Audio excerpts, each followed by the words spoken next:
ओम शांति।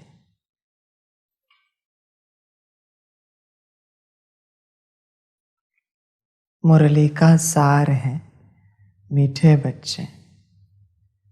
पारस बुद्धि बनने के लिए बाप जो समझाते हैं उसे अच्छी तरह से समझना है। स्वयं में धारणा कर दूसरों को कराना है। प्रश्न है, कौन सा एक राज बहुत ही गुह्य, गोपनीय और समझने का है?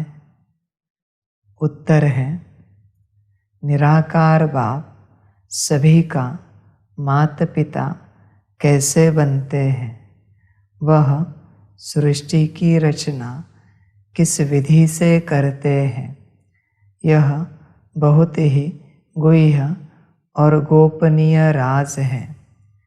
निराकार बाप माता बिगर सृष्टि तो रच नहीं सकते। कैसे वह शरीर धारण कर उसमें प्रवेश कर उनके मुख से बच्चे एडॉप्ट करते हैं, यह ब्रह्मा पिता भी है तो माता भी है।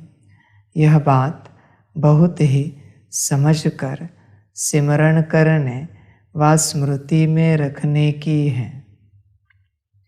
गीत है, तुम ही हो माता। मीठे बच्चों के लिए यह समझ की बात है। एक ही माता है, एक ही पिता है। वही माता पिता है। अगर आत्मिक स्थिति में आ जाए तो समझ में आता है कि वह एक ही है सब कुछ। लेकिन अगर देह भान में रहे तो वह समझ में नहीं आता कि वही सब कुछ है।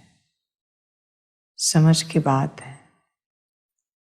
देह भान में भूल जाते हैं उसे और फिर अपने देह के माता पिता को याद करते हैं। वो अज्ञात हो जाता है। माता पिता ज्ञात होते हैं देह के। यह देह भान है। बच्चे जब तक आत्मिक स्थिति में नहीं आते तुम्हें यह ज्ञान समझ में नहीं आएगा। कितनी भी कोशिश की नहीं समझ पाओगे, क्योंकि इस ज्ञान को समझने के लिए ज्ञान की शुरुआत जहाँ से होती है वो है तुम आत्मा। उस अवस्था में तुम होना चाहिए। जब तक निराकार आत्मा अपने को नहीं समझते, बाप याद नहीं आएगा।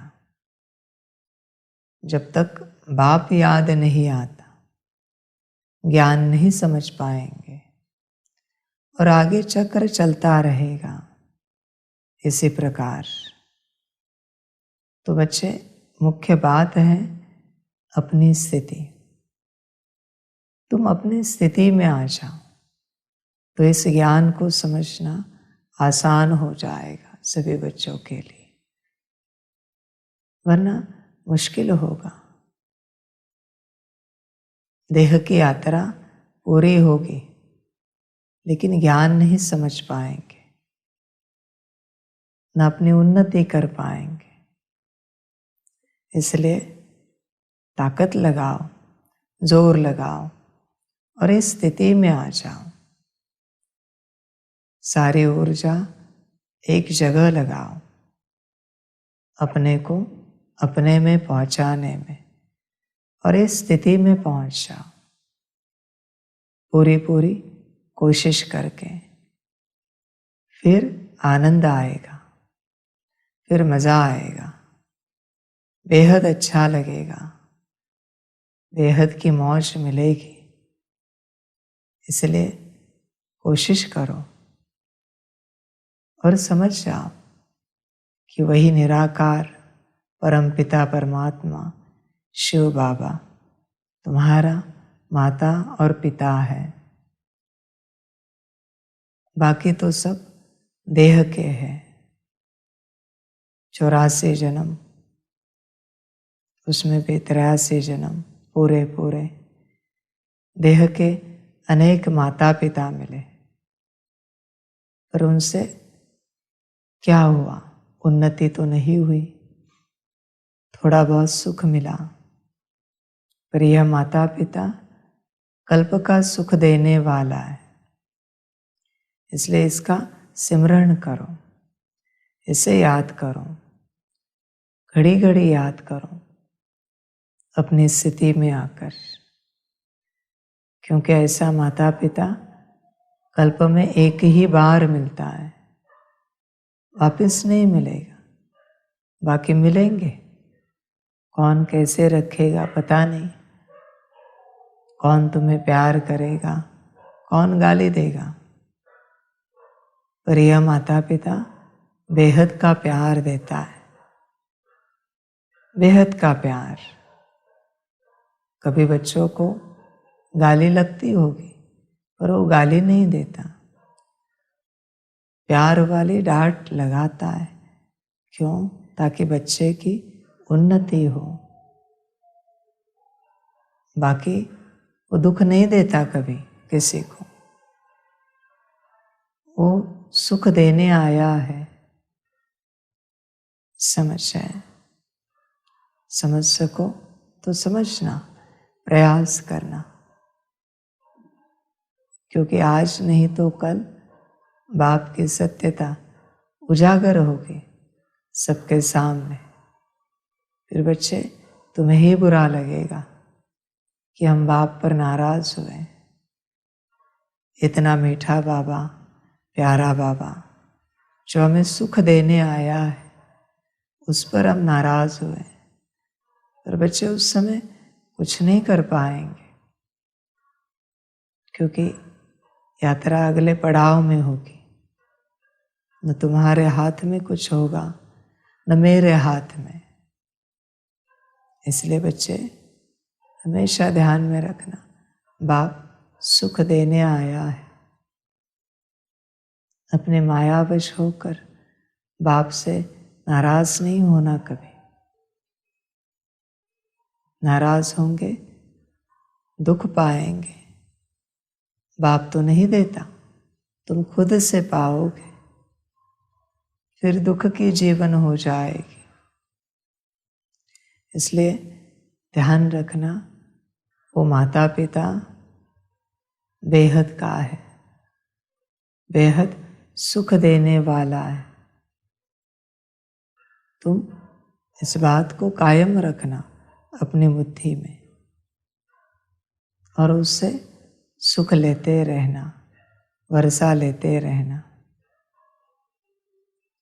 ओम शांति। जिसको माता पिता कहते हो तो ज़रूर फरमान पिता ही करेंगे। यह तो माता पिता कंबाइंड है। यह बात मनुष्यों के लिए समझना बड़ा डिफ़िकल्ट है, और यही मुख्य बात है समझने की। निराकार परमपिता परमात्मा जिसको पिता कहा जाता है, उनको माता भी कहते हैं। यह वंडरफुल बात है। परमपिता परमात्मा मनुष्य सृष्टि रचेगा तो माता ज़रूर चाहिए।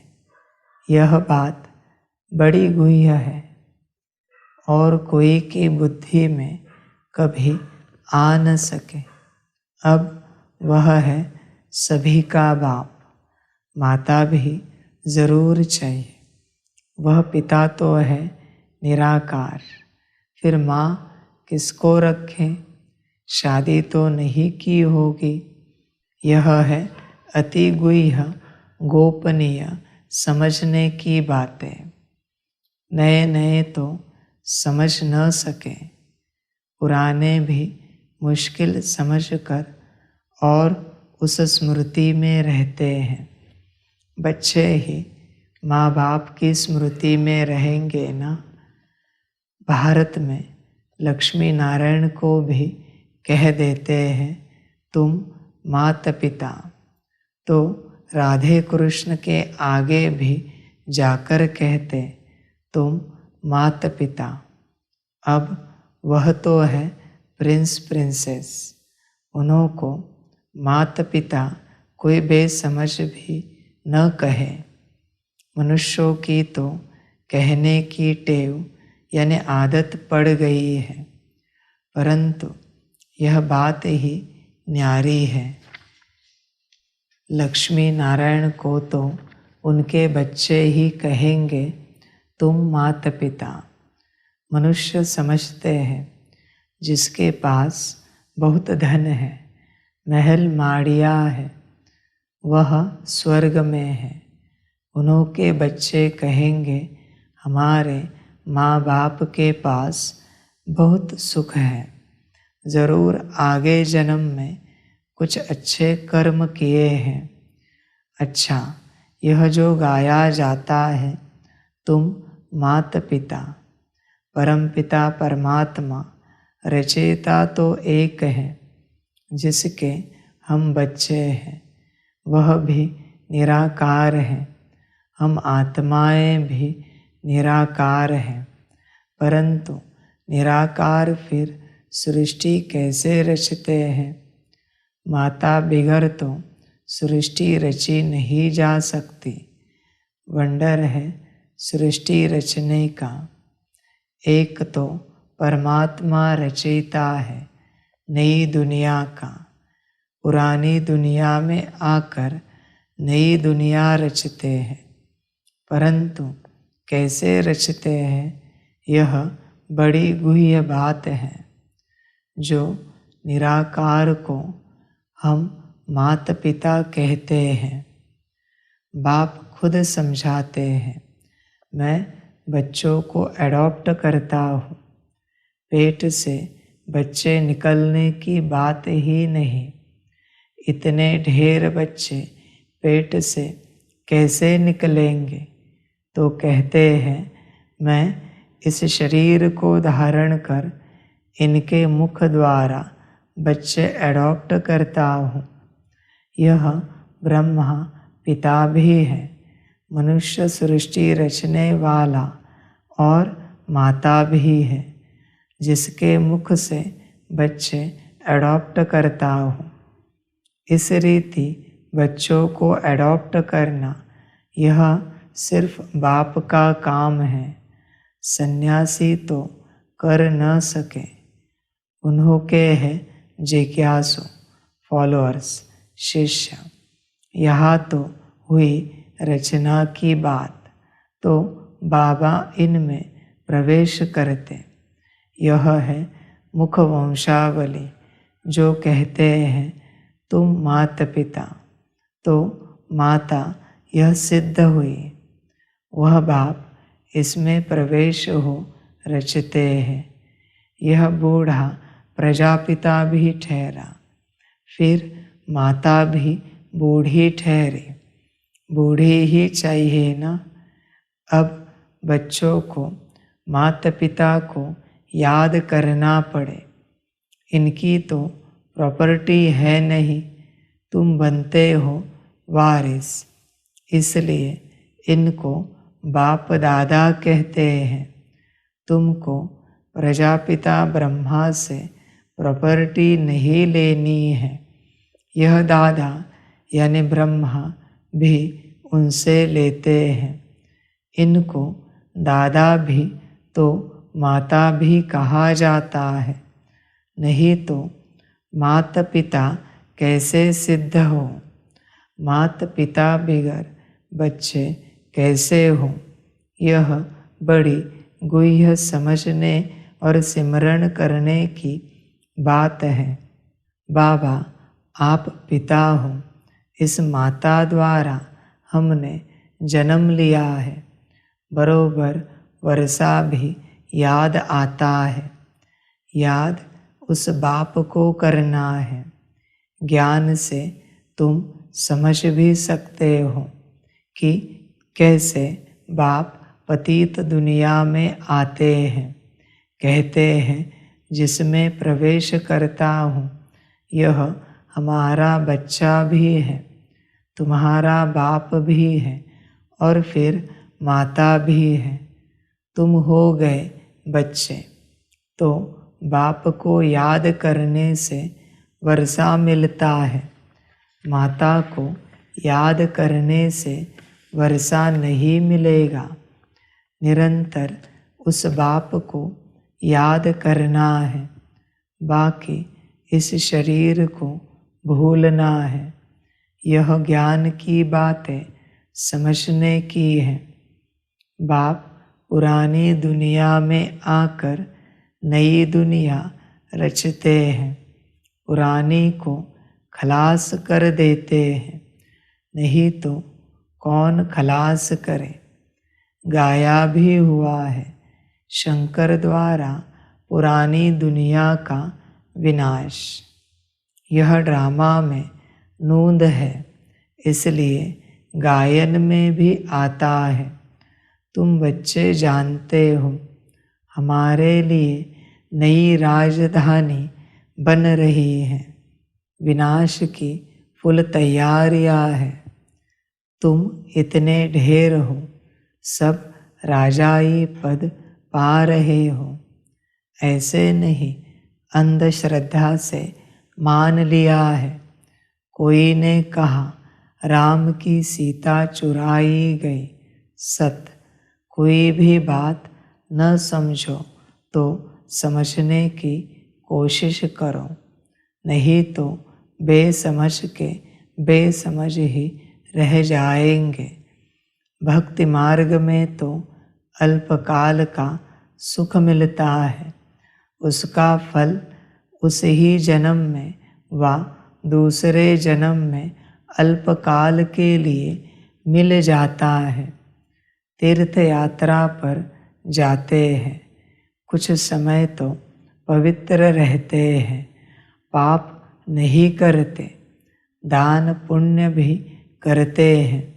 इसको कागविष्ठा के समान सुख कहा जाता है। यह तुम बच्चे ही समझ सकते हो, क्योंकि तुम बंदर से बदल मंदिर लायक बने हो। सतयुग में तुम पारस बुद्धि थे, क्योंकि पारसनाथ पारसनाथिनी का राज्य था। सोने के महल थे, अब तो पत्थर ही पत्थर है। पारस बुद्धि से पत्थर बुद्धि कौन बनाते हैं? 5 विकार रूपी रावण। जब सब पत्थर बुद्धि बन पड़ते हैं, तब ही फिर पारस बुद्धि बनाने वाला बाप आते हैं। कितना सहज समझकर समझाते हैं, बीज और झाड़। बाकी डिटेल तो समझाते रहते हैं, समझाते रहेंगे। नटशेल में कहते हैं बाप को याद करो, जिससे वर्षा मिलता है। माता को याद करने की ज़रूरत नहीं। बाप कहते हैं बच्चे मुझे याद करो, तो ज़रूर बच्चों ने माता से जन्म लिया होगा। जन्म लिया बाप से वर्षा लेने के लिए, तो इस माता को भी छोड़ो, सब देहधारियों को छोड़ो, क्योंकि अब वर्षा बाप से लेना है। अब बच्चे समझ गए हैं कि हम आत्मा रूहानी बाप के बच्चे हैं, और फिर जिस्मानी माता पिता के भी बच्चे बने हैं। वह बेहद का बाप नई सृष्टि रचते हैं। भारत स्वर्ग था ना, यह लक्ष्मी नारायण स्वर्ग के मालिक थे, अब नहीं है। बेहद का बाप समझाते हैं, तुम हर जन्म में हद का वर्षा लेते आए हो। नरक में तो है ही हद का वर्षा, स्वर्ग में हद का वर्षा नहीं कहेंगे, वह है बेहद का वर्षा। क्योंकि बेहद के अर्थात सारे सृष्टि के मालिक हैं और कोई धर्म नहीं है। हद का वर्षा शुरू होता है द्वापर से, सतयुग में है बेहद का। तुम प्रारब्ध भोगते हो, वहाँ तुमको बेहद की बादशाही है।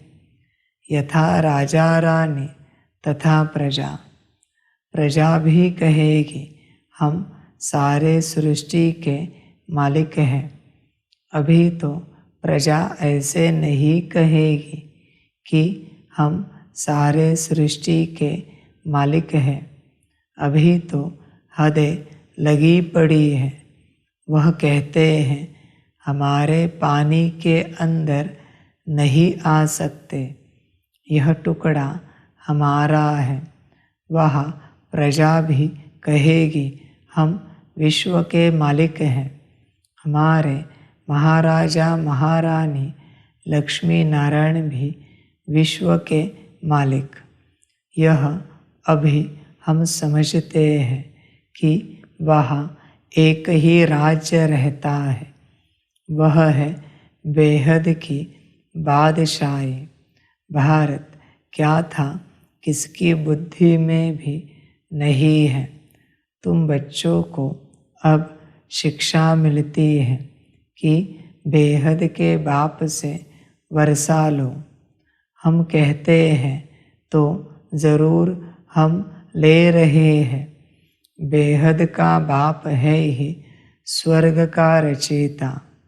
गाया भी जाता है 21 पीढ़ी राज्य भाग्य। पीढ़ी क्यों कहते हैं?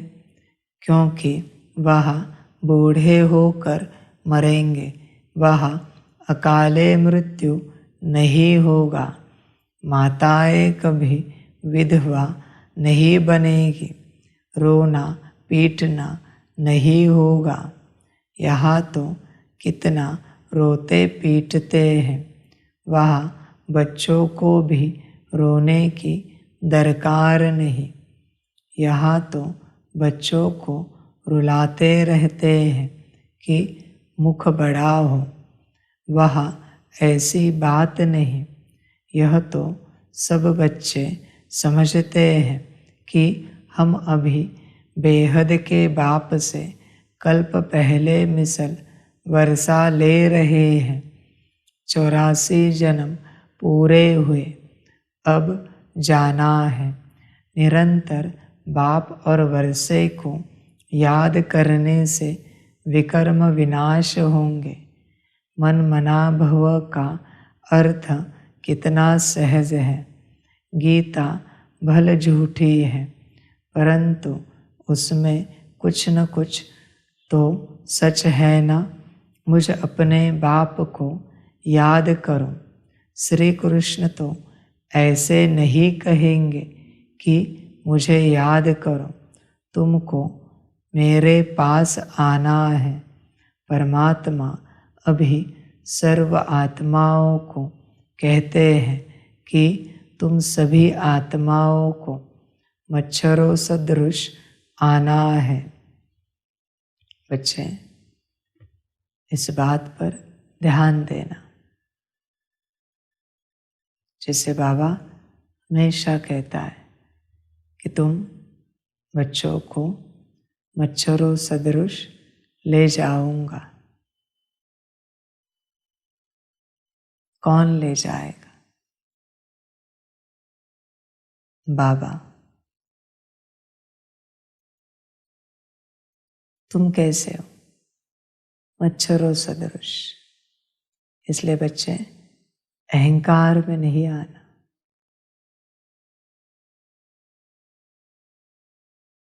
बाप को कभी अहंकार नहीं दिखाना, न दुनिया में किसी को दिखाना। तुम कितने से हो?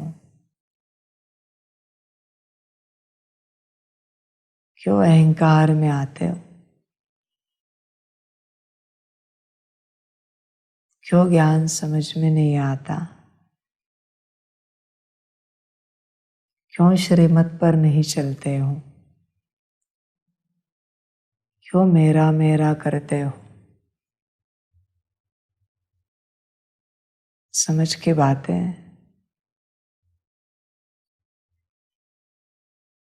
बच्चे ध्यान देना इस बात पर।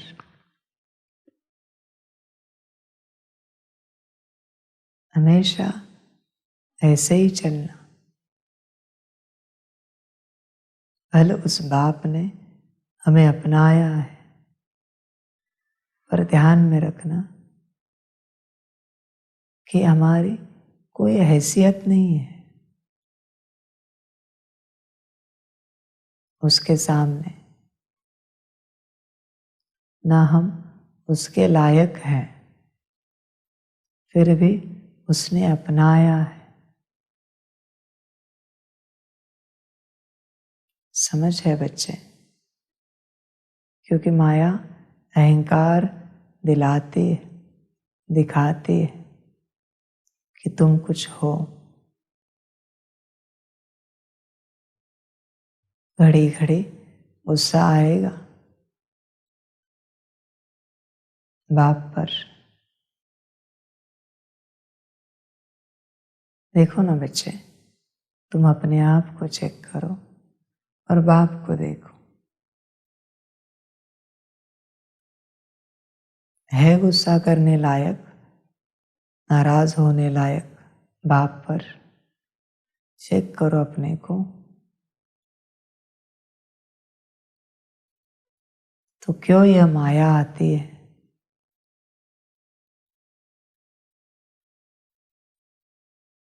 इसे दूर रखो। बाप बहुत बार समझाता है बच्चों को कि बच्चे जैसे चल रहे हो बस चलते रहो। जैसे बाप चला रहा है चलते रहो। नाराज नहीं होना, उदास नहीं होना, स्थिति को ऊपर नीचे होने नहीं देना। समझ की बातें।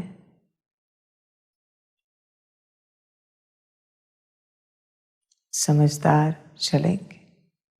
क्या कहता है बाप? मच्छरों सदृश लेके जाऊंगा।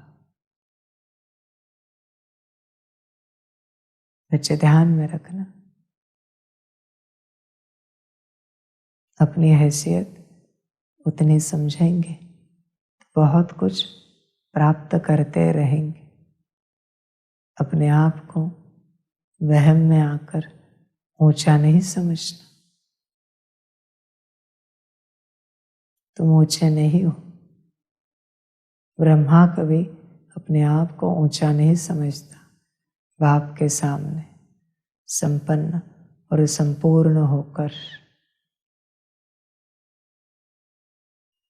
ये भी तुम्हारे लिए बाप कह रहा है कि तुम्हें सुख मिले, ईश्वरीय सुख।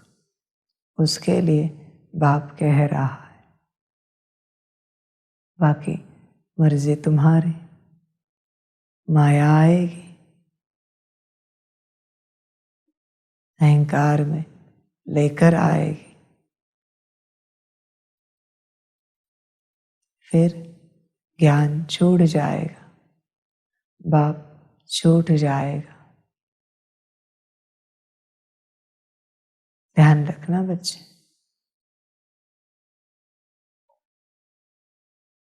अभी ऐसे नहीं होगा कि कुछ ठीक हो जाएगा। नहीं बच्चे, अभी माया का विकराल रूप है, भयंकर रूप है। इसलिए हमेशा स्थिति को कायम रखना, ऊंचा रखना, सदा मुस्कुराते रहना, सदा खुश रहना।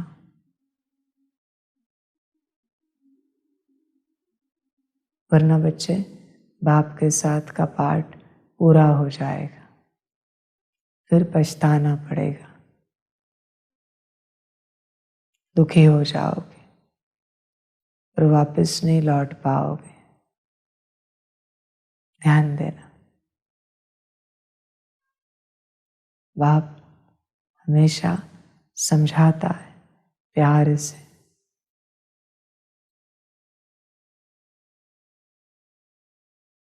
और जितना प्यार से समझाता है,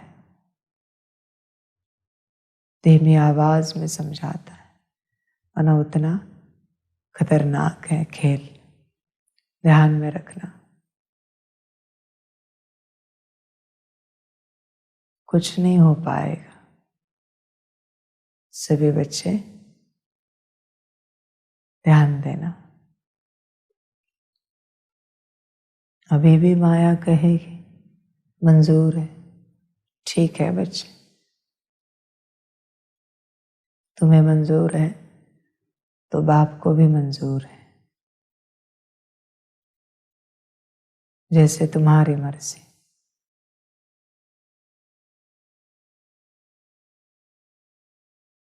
एक एक बच्चा इम्पोर्टेंट है। विश्व कल्याण अर्थ, विश्व सेवा अर्थ।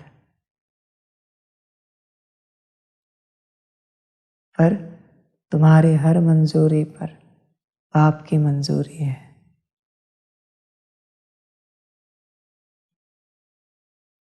परमात्मा अभी सर्व आत्माओं को कहते हैं कि तुम सभी आत्माओं को मच्छरों सदृश आना है, तो ज़रूर आत्मा परमात्मा बाप को ही फॉलो करेगी।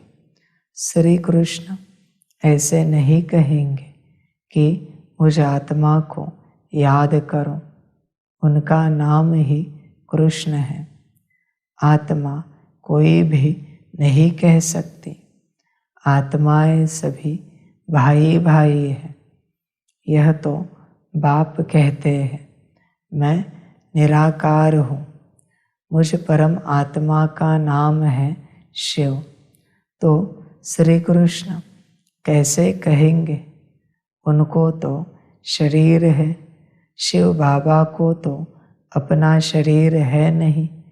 शिव बाबा कहते हैं, बच्चे तुम्हें भी पहले अपना शरीर नहीं था, तुम आत्मा निराकार थी, फिर शरीर लिया है।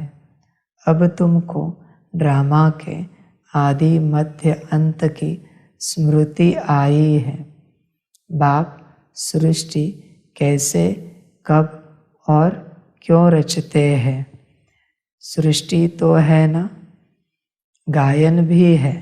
ब्रह्मा द्वारा नई सृष्टि की रचना की, तो ज़रूर पुरानी सृष्टि से ही नई सृष्टि की रचना करते होंगे।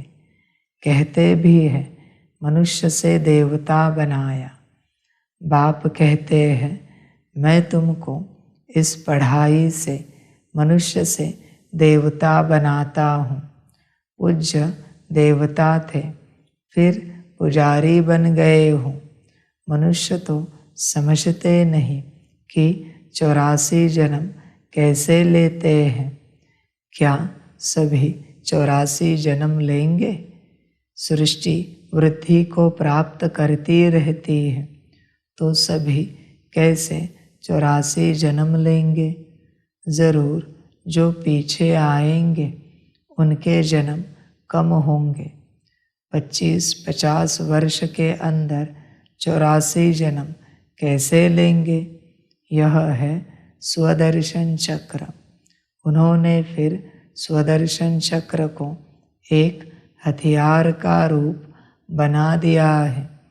अब तुम आत्माओं को यह स्मृति आई है कि हमने 84 जन्म ऐसे ऐसे भोगे।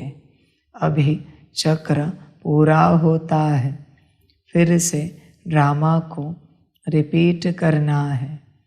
पहले पहले आदि सनातन देवी देवता धर्म ज़रूर चाहिए, जो प्राय लोप हो गया है।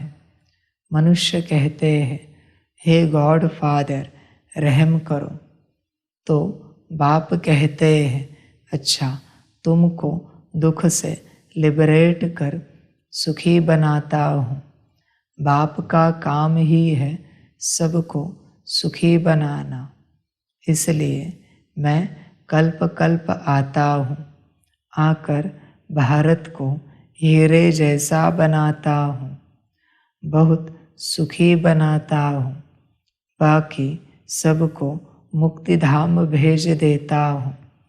भक्त चाहते भी हैं भगवान से मिलने, क्योंकि सुख के लिए तो सन्यासियों ने कह दिया है कि यह कागविष्टा समान सुख है। और दूसरा फिर कहते, इस ड्रामा के खेल में फिर आए ही नहीं, मोक्ष को पाले। अब मोक्ष तो मिलना नहीं है, यह है बना बनाया ड्रामा। सारे सृष्टि की हिस्ट्री ज्योग्राफी को तुम बच्चे अभी जानते हो कि यह कैसे चक्र लगाती है, जिसको ही स्वदर्शन चक्र कहा जाता है। यह जो दिखाते हैं स्वदर्शन चक्र से सभी के सिर काटे, कंस वध का नाटक दिखाते हैं, ऐसे कुछ भी है नहीं। यह हिंसा की बिल्कुल बात ही नहीं, यह तो पढ़ाई है। पढ़ना है बाप से, वर्षा लेना है। बाप से वर्षा लेने के लिए किसको कत्ल करते हैं क्या? वह होता है हद का वर्षा। यह है बेहद के बाप से बेहद का वर्षा लेना। गीता में लड़ाई आदि की कितनी बातें लिख दी हैं, वह तो कुछ भी है नहीं।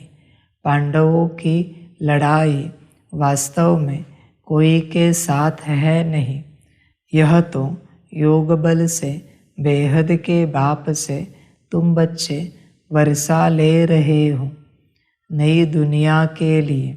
इसमें लड़ाई की कोई बात नहीं। अच्छा, मीठे मीठे सिकिलधे बच्चों प्रति माता पिता बाप दादा का याद प्यार और गुड मॉर्निंग। रूहानी बाप की रूहानी बच्चों को नमस्ते। हम रूहानी बच्चों की रूहानी माता पिता बाप दादा को परम गुना परम कीर्ति परम परम परम गुना याद प्यार गुड मॉर्निंग और नमस्ते नमस्ते नमस्ते। अच्छा, ओम शांति। धारणा के लिए मुख्य सार है। 1 नंबर, बाप से 21 पीढ़ी का वर्षा लेने के लिए निरंतर बाप और वर्षे को याद करने का पुरुषार्थ करना है। किसी भी देहधारी को याद नहीं करना है।